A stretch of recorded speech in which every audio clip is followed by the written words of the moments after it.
Mankanda debunked several myths about the city. Contrary to popular belief, he explained that Dubai's weather is not always scorching hot.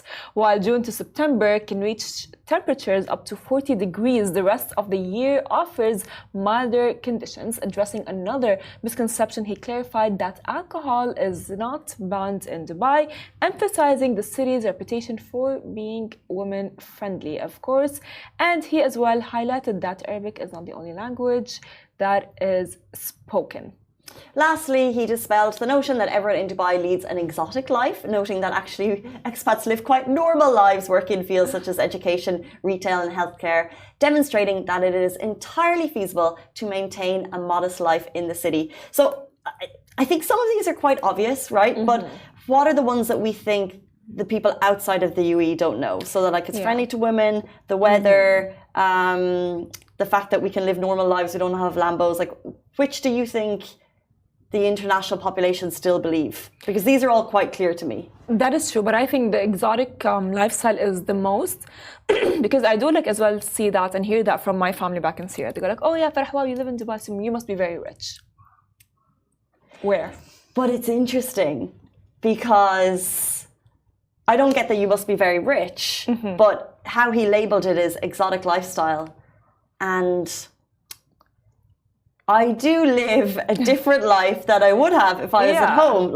This weekend I was in a 5-star hotel. That just wouldn't be happening in Ireland. And you pop in and you can look quite casual. You don't need to be dressed up. That is true. It might happen, but you don't need to be.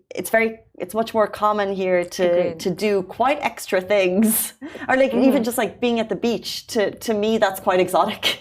I mean, if you forget the hotel, I was at the beach and I had an umbrella. That's living. That is, but as well, I feel I don't know. They just there's this idea that if you live in Dubai, you must be very rich. You must be able to have everything that you want. You are the rich of the richest. That I've heard this a lot. Hesham says, yeah, you can get whatever you want here. I have Hesham is saying not everyone's rich, but you can get whatever you want. We're rich in privilege. And I have a theory that we are here because we're able to earn an income that's comparably higher than we would be at home. So for example, what country you're from, your salary generally equates to an amount that you can save something and send it home. That's true. Yeah. So even if you're on a smaller salary, you're still earning comparatively higher than you would be in your home country. So although we don't there's quite a disparity of wealth in the city, that's very clear, but we're still earning more that it makes sense for us to be here. And if we weren't and we didn't value the city and everything it brings us, we probably wouldn't be here. And I think that's the same on most salary levels. I do agree with you, but again, I don't know, but maybe their idea of exotic is way higher than what we know we have. You know what I mean? It's fine, oh wow, you don't have a Lamborghini?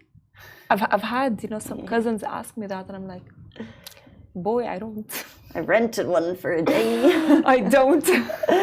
I like those supercar, the notions of pricey vehicles is just beyond. But I still think the value of life that we have is quite high. I agree with you. I do. I'm so honestly grateful every single day that I'm actually born and that I live in Dubai. That's nice. I mean, if they would give me the passport, I tell my mom all the time. I mean, if they would since I was a kid. If they would give us the golden visa, and that leads us quite nicely into our next guest.